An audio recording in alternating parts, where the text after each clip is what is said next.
You're listening to SuperPod, Road to 1 Million, presented by SuperOps.ai, where we ask top MSP owners what it's like in the trenches and what does it take to build $1 million MSP. Hello everyone, welcome to this episode of SuperPod, Road to 1 Million. Many MSPs deal with this question of whether to break fix or not. Our guest today runs an MSP business that went through this exact phase and has found their sweet spot. Nick Martin is the director of Pennsylvania-based Mainstreet IT Solutions. Nick's dad started Mainstreet in 2010, and Nick has been part of the operations, spearheading its growth right from the start. He's going to walk us through Mainstreet's journey on moving from break-fix to managed services business. Thank you, Nick, for joining us today, and really glad to have you here. Yeah, thanks for having me. Appreciate it. Yes, and it's a very interesting topic because a lot of MSPs start out as break-fix, or they continue as a break-fix model, and they do struggle. Quite a few do struggle to make that move from break-fix to managed services. And there are a lot of questions about, do we continue break-fix? Do we stop it? How do we do the transition? What is the right thing to do? How to avoid pitfalls? All of these are questions that quite a few businesses and business owners have, right? So I think this is a great topic. But if you could start off with a little bit of a background about Mainstreet, about the business that you have built, a bit of a context there, and then we can go into the specifics. Yeah, perfect. Yeah. So we started Mainstreet, or my dad started Mainstreet IT Solutions in 2010, as you alluded to earlier. And in those early days, it was obviously break fix. That's how everybody gets their start. And in those early days too, I started out not receiving a paycheck. It was very much grassroots. I was working for free, just trying to get it up off the ground. And so we spent those next couple of years really building up a client base. As with break fix, anytime you're doing that, there's a lot of hustling involved. There's a lot of putting out fires. And so we proceeded through that whole process for the next couple of years. And I think it was in like the 2017 range when we were really introduced to this idea of managed services, contract-based relationships. And so we started out in that journey trying to finesse our way to figuring out what does it mean to actually have a contract? Why would anybody want one if we're actually providing great service? And what does that look like? And so we spent the next 2 years specifically diving into these details and figuring out, okay, we have some really great customers, or can we convert these customers from break fix to contracts? And what we found out is that our best customers wanted to. They were actually more than happy to do that. They didn't waste any kind of time. We didn't have to really twist our arms into doing so. That doesn't mean we faced any kind of resistance, but as soon as we explained some of those benefits of moving towards a true managed services alignment, what we found is that the relationship on both sides really did well, and they were really grateful. We were super grateful. And in 2019, then we converted that to entirely managed services. So if you didn't have a contract with us, we actually cut off all the break fix, which was an interesting time frame, time for the business, and it ended up working out very well. It's a long story short, but we can dive into the specifics of what that looked like as well. Right. I did want to understand that a little better, but I wanted to also understand this part a bit more. If you could go into a little bit more detail on, was there a specific trigger, or was there a specific reason, behind transitioning from break fix to managed services? Was that something that you had already decided was, this is the path forward? Did you know that, managed services would, mean recurring business, it would mean recurring revenue, and that's something that you were interested in? Is that something consciously you thought of, or, did it happen more organically, more naturally? I think there was always a little bit of this natural fear. Month to month, we didn't know kind of where we were going to end up. And some months were awesome. Right. We really made out well. And then the next month, it's like, all right, it was a pretty quiet month. So there was just a lot of natural, I think, fear at that time. But a lot of this, I actually think, came through research and having peers and being able to connect to places like Reddit, online forums, just knowing people through social media and having these different peer groups, because a lot of them were claiming, hey, you need to get on this managed services bandwagon. It's recurring revenue. You're guaranteeing what your monthly income will be. And this is just a path forward. And so that a lot of that came from them. In our specific area where we're located about an hour west of Philadelphia, we didn't have a ton of competition. And so we don't really have anybody local we can really connect with. And so being able to have those peers was super helpful for us, and understanding, hey, this is actually a really good trend. And so being able to listen to them, how do they do this? How do they convert people? And that's where we got a lot of our information. And then we just kind of decided, hey, let's go. Let's try it. I believe it actually happened after one of those months where it's like, wow, we didn't make out quite like we were hoping to. We need to make sure that we're taking care of the business and making sure that we're pulling in the correct income for our services and what we're looking to provide. Right, got that. And I also wanted to understand, it's one thing to decide to move from break fix to managed services, but it's another to actually do it, right? So how did that move happen? If you could walk me through maybe some of the specifics of it, like on daily basis, what was it like? And what were those conversations like, right? You said some of your clients were receptive, some of them weren't. So what were the conversations like? Give me a glimpse into, what that entire period was. Yeah, sure. So a big thing is that this conversation happened internally for a couple months. We would toy around with the idea, oh, wouldn't this be nice? Can we actually do this? So we've been talking back and forth just kind of sporadically as we would meet together, my dad and I as a leadership team. And so how big was the company then? How many techs did you have? We were about 5 people. 5 people with an intern. So again, not that big of a company at the time. We're still very, very small. And so my dad and I just having a lot of conversations like just here and there. So this conversation really played out through a bunch of months. But when we had decided to really say, let's go for it, the initial stages was all planning, because at that point we had probably in our CRM, in our finance books, and our record keeping books, we had over 200 customers. Now these customers were all break fix customers. What we needed to do was plan together. And so my dad and I actually ended up sitting down and drafting a couple different versions of letters to say, okay, if this is the direction we want to make. So we were informing our current client base, hey, this is where we're going. We want to engage with everybody. Here's why we're going this direction.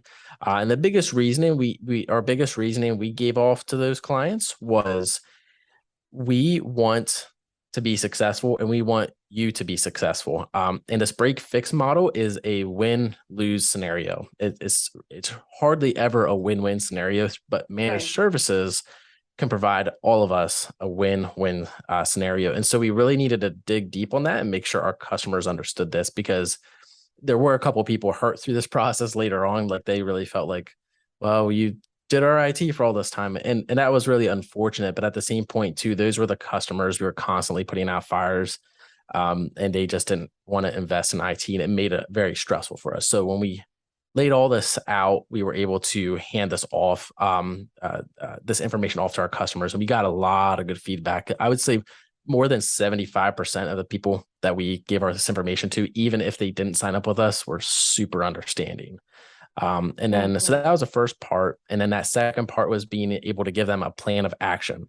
Hey, if you're going to join and you want to have a managed services through us, great. Let's sit, let's have a conversation. Let's have time to talk and gather. If you're not, we want to, again, sit with you to help you come up with an exit strategy. Here's who we're going to recommend. Here's who you want to go to. They're trusted. We trust them. So you should. And how can we help you get everything from us to them, documentation, whatever they may need on their end. And so that there's really a 2-step strategy, is showing this information and then helping them through that process, whether they sign up or not. Got it. And I remember from our previous conversation, you were mentioning that, initially you went, the entire extreme, right? From complete break fix to complete managed services. But then you realized that it's good to have a mix of break fix and managed services. Of course, you have a strategy for it. I think it would be good for the listeners to understand that as well. Yeah.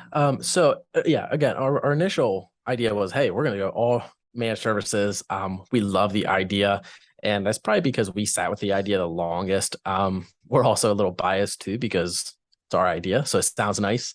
But on the flip side of that is with new customers, people coming in our door, hearing about us for the first time. Probably our biggest mistake was, hey, in order to do business with us at all, you need to have a contract. And so that was tough for them to swallow. It was a tough pill to swallow because they didn't trust us. They didn't know us. And so I would say coming out of that, what we started doing is coming up with like a ramp up time. We're pretty intentional about telling people, hey, our end goal is to create this win-win scenario. But if we cannot, then we're probably not going to be a long-term fit for you. We're going to show you how we build that trust. We're going to deliver on our promises. But if you're not wanting to engage in a long-term relationship, that's what we value. And so we're probably not going to be the right ones for you. And I would say about 50% of the people walk through the door right now. Some of them love that because they do want to engage long-term, and we find our best customers. And the other half, if they're not interested in engaging long-term, they're the ones that just want fires put out and don't really value IT. And so that's kind of what we're finding. It's not always true, but it's true majority of the time. Got it. And that's an interesting point, right? It's like, getting a foot into the door, right? Where you are letting these new clients see how you work, and then they can make that decision for themselves, because a lot of them might not understand really the advantages of going for that managed services model, and they might be a little uncertain about, whether you're a good fit. So all of those get answered with this. That's right. That's right. Because they're taking a big risk in us. One of the things I learned from a peer group of ours is we're not, people don't sign up with us because we're the cheapest out there. They choose us because there's a level of service out there. And so if we're not giving them the cheapest price, what we're asking them to do is trust us. And so that trust will take time. Right, right. I also wanted to understand another interesting thing about, about your business, about MainStreet, is that you are a father-son duo running this, right? And there are a lot of businesses. I was speaking to a couple of other MSPs where they're talking about getting the next generation into the business. It's almost like a family business, right? So I wanted to understand that, and the dynamics of it. How do you ensure that you keep the business and family part of it apart? How do you ensure decision making happens? How do you as the son put your opinion out there, and it's not just the father saying no, I know better? How do you ensure that happens? Yeah, so this is definitely something we struggled with early on. Obviously, I'm still very young. I have a lot to learn, and so my tendency was to, well, it's my dad. Well, I can just butt up against and kind of tell him how I feel. Well, the reality is, when we're here, we wear very different hats, and so being able to understand the time and place to have certain conversations. We've always had a good dynamic. I think that's really important. If you don't have a good relationship, getting involved with money and business probably isn't going to help anything. But we've always had a good dynamic. We could talk about quite a bit. And so for us now, having that good dynamic out of that place, we're able to distinguish, okay, here, when we're in this situation, we can have open dialogue, disagreements, agreements, figuring out plans. We can have this. However, in this situation over here, well, maybe we should just hold conversation until we are in a good place to talk. Because that is really important to understand, that when we're at work, we're working with our employees, which we're up to 10 now. I mean, we doubled our staff since we did managed services only. If we have that kind of conversation, we need to understand the right place and right time. That's super important for us. And we've also implemented new business strategies. We've been getting a lot of help on the business side of things. I think that's the one thing, working with computers, really exciting, building an MSP, really exciting, but there still is a business aspect of it. And so we've been getting good coaching onto how to structure our leadership team. And that's been really important to us most recently. Right. So when you're saying coaching to structure the leadership, I wanted to understand that as well. So when you are, when it's a father-son or a family-run business, right? So how do you ensure that you're showing a path to leadership, or a career path for your employees? And how are you ensuring that, those parts of the business, the people management of it, like you mentioned, getting the leadership, structure in place, all of that. I wanted to understand that a little better. How do you ensure that that works? Yeah. So what we had to really do is get very specific with job roles. Who is handling employees in regards to HR, in regards to problems that may arise? Maybe somebody wants more pay, or they have a problem with their certain job role. Who is in charge of that? That doesn't mean we can't have conversations behind the scene, but who is taking the lead? Because we can't have our employees, coworkers being confused. And also on the customer side of that, who is in charge of ensuring customer relationships? Because if we need to ensure that we have a very structured plan in place. And so getting really specific with job roles and descriptions, we need to ensure that if I'm in charge, or if my dad is in charge of a very specific criteria, they will take the lead. Again, that doesn't mean we can't have conversation behind the scenes, but for us to have conversations in order to lead well, we need to understand, okay, I am in charge of this. This is my area. Maybe we can disagree behind closed doors and work something out, but that when it comes to day-to-day management of business and people, we have to understand who is taking the lead. Right. That's a very important point. That demarcation of roles, right? Clear boundaries. Yes. That's right.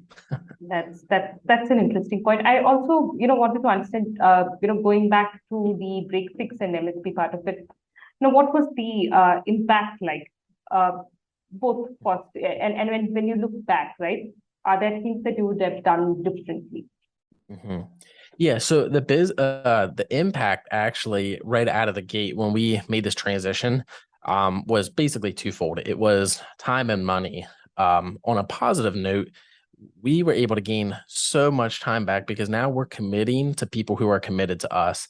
And that means we can get out ahead of stuff. Okay, we see this client over here. Here's a reoccurring issue. We're going to go ahead and get out ahead of this, because if they're not calling us, that means they're operational. That's a win-win situation. So the first thing it did was create a lot of time to be intentional with each other as a team, and also with our customers.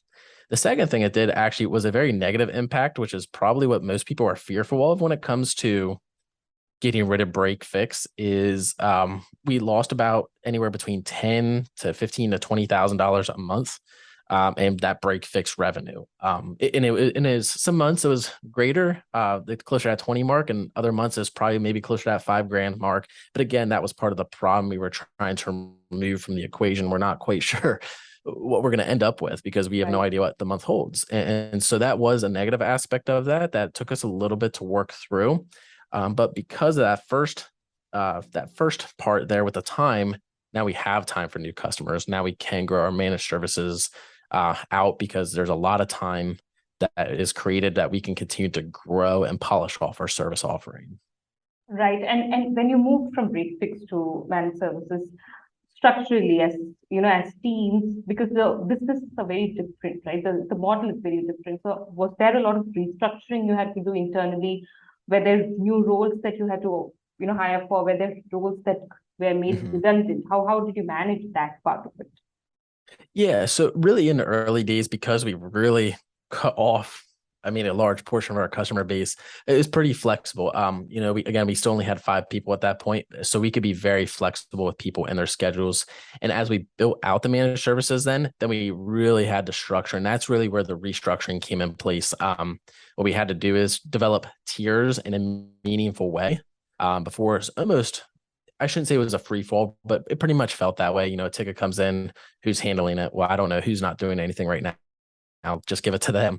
Where all of a sudden we developed the managed services side of things, and that kept growing and getting more and more. We developed tiers 1 through 3, where we were just developing people to take on certain issues that we would know come up. We were able to track issues a whole lot more effectively. And so that restructuring, and it was pretty natural. It felt like, okay, we have this skill set here, so now you're going to be our tier 2, and you're going to be able to handle anything that gets that comes in that we automatically know goes to tier 2. So for example, if it's not a simple password reset, if it's not a simple, really out of the gate that our dispatch level 1 can't handle, we just know it's going to go straight to level 2. And we started developing workflows around this. That way we could stay ahead of things. So the restructuring probably didn't happen until another year or so afterwards, when we really started hitting the ground running with managed services and growing that out. Okay. Okay, that's interesting. I also wanted to understand. So, when you were a break fix business, right, primarily, and after, now that you've transitioned to managed services, are there, do you look at hiring, especially tech hiring, from a different lens? And what do you look for when you look for a tech hire? Yeah. So this is a great question.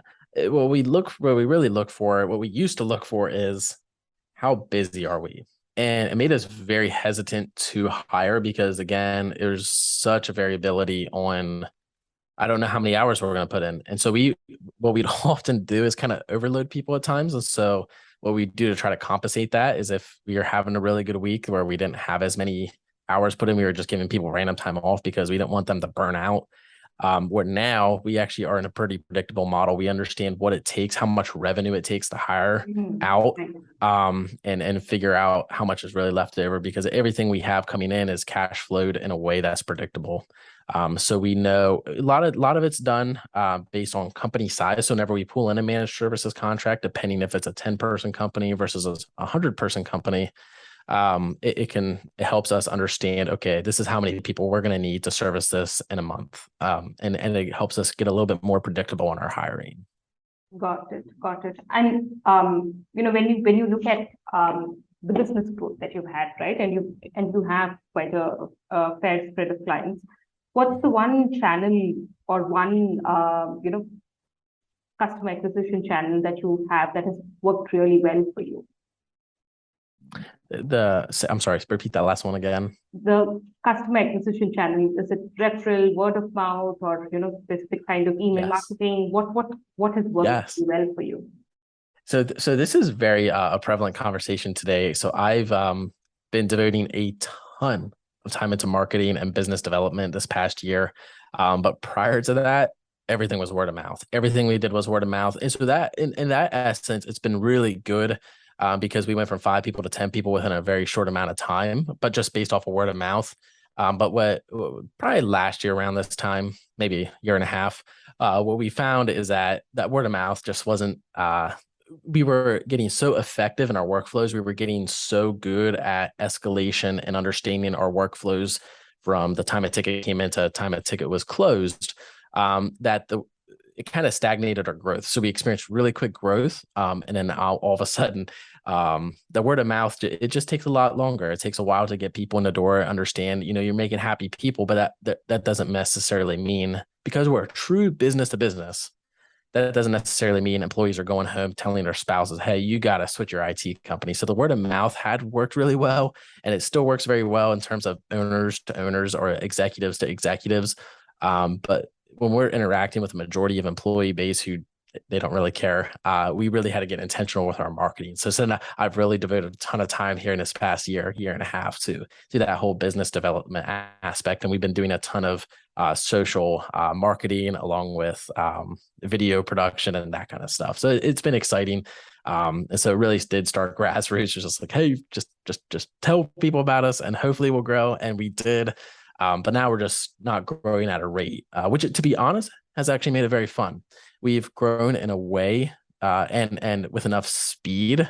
Now, all of a sudden, 5 years ago, or even when we first started business, I could not imagine growing at this rate. And now we're not growing fast enough, even though I would have been thrilled back then at growing at this rate. And so it's just shown us how quickly we can grow when we can understand our workflow, understand our processes. Our key performance indicators have been huge for us, understanding analytics, that kind of thing. So instead of putting out fires, now what we're doing is understanding our key performance indicators and how that affects our workflow and getting new customers. And we're just focusing on a whole lot more than on people who really don't want us there to begin with. Right. And it's interesting you mentioned about the key performance indicators. I wanted to understand, when you look at metrics, business growth, what are the key, say, 3 ones that you look at to assess the health of your company? Yeah.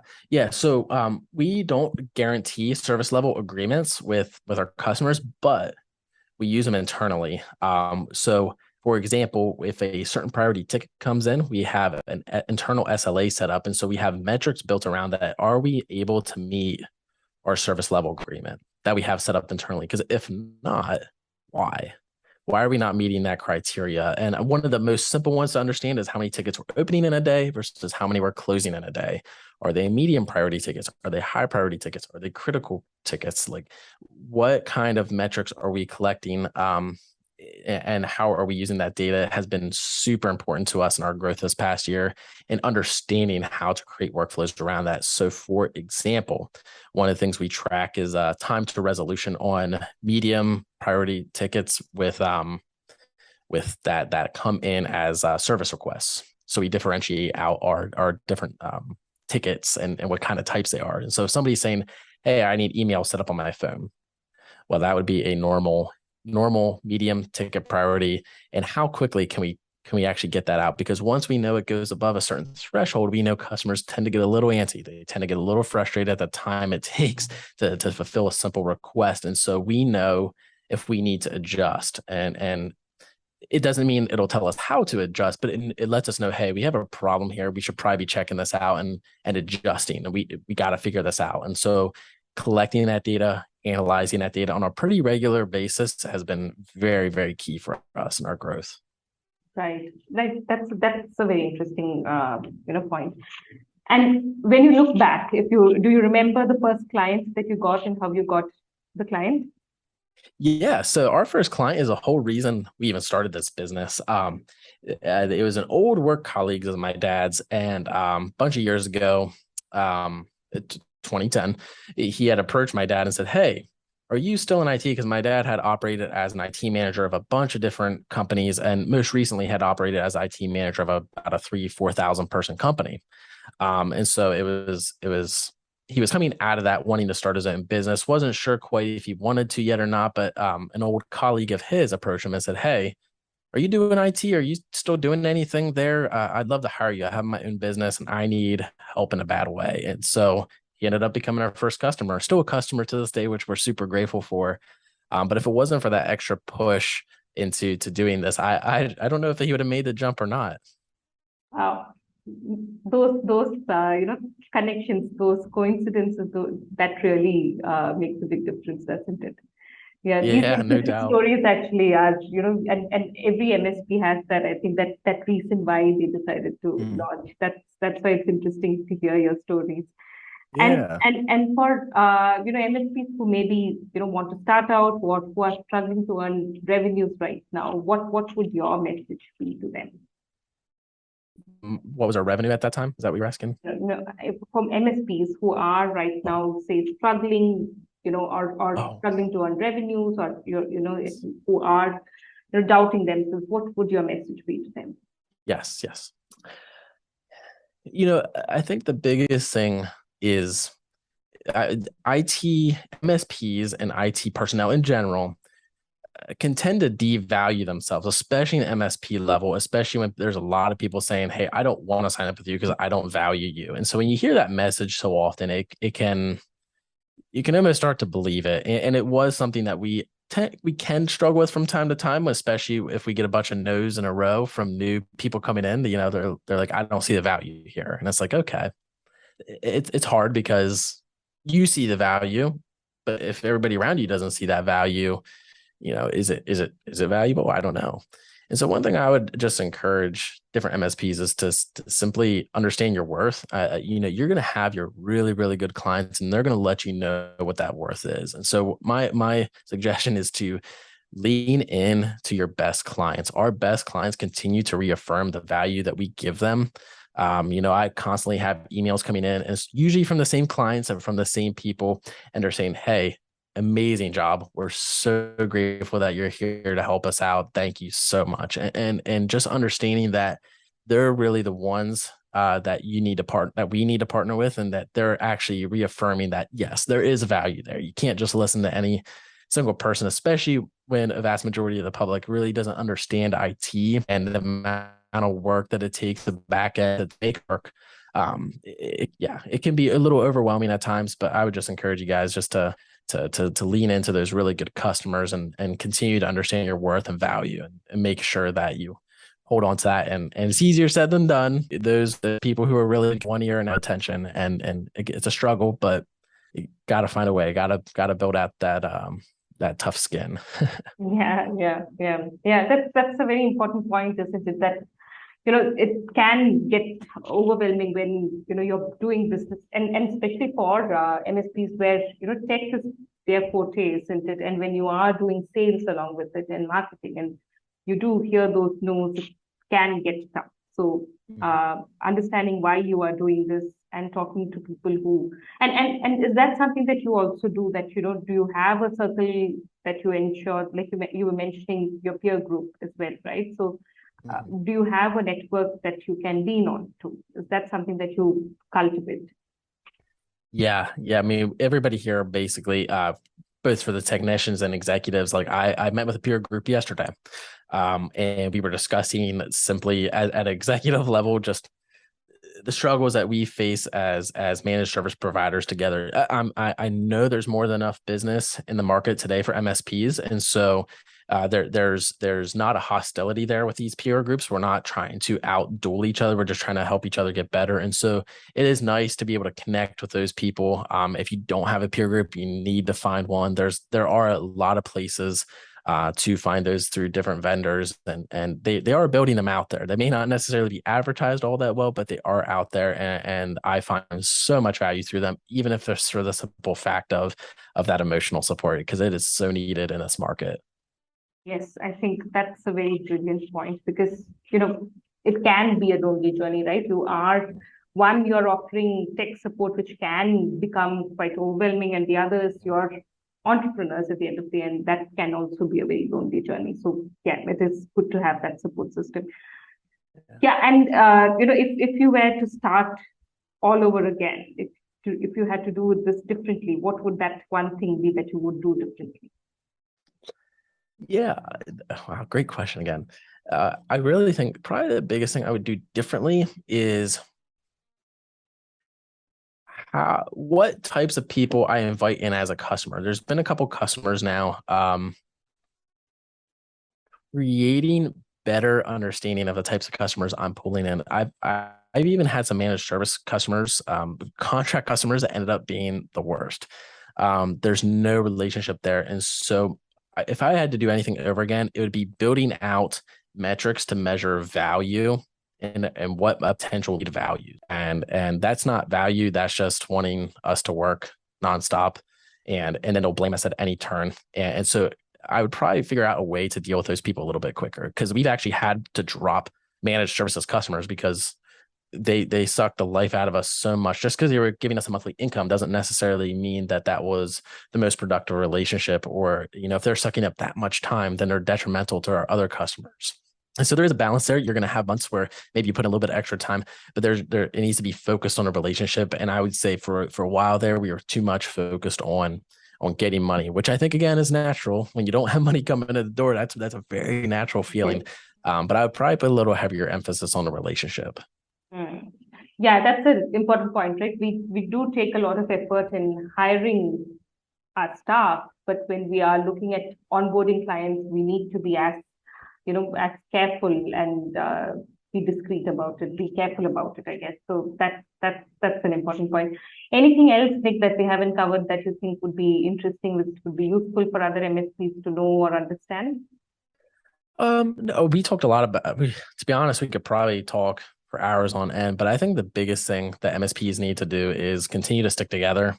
There's a lot of hostility out there between different IT providers, and there's a lot of harsh feelings as we try to clamor into the market all at once. But I think the last word I'd like to leave is simply just we got to be able to work together to create a better environment and to work cohesively together to create better customer experiences. There's too many bad providers out there that are creating a negative rap for the whole industry because they don't know how to work with people. They don't understand how to relate to people. They can only relate to technology. They can't relate to people. And that's not fair to a lot of people out there. That's not fair to a lot of companies, because all it can take is one bad egg to ruin the whole batch. But but I would just like to see the industry work a little bit better together to really create a positive outcome. Right. That's a great thought. I think great, Nick. Like you said, we can talk for hours, but I think we need to stop at some point. Yeah, no worries. We shall, I'm really hopeful that we can have another round of conversation in a bit. That would be great. And thank you so much for coming here, joining this episode of Superpod Road to 1 Million. Great insights. I'm sure it's useful for a lot of MSPs out there. I'm really glad you took the time out for this. Thank you so much. I appreciate you having me on here. Thank you. Thank you, listeners, for tuning in. Have a good day. Bye.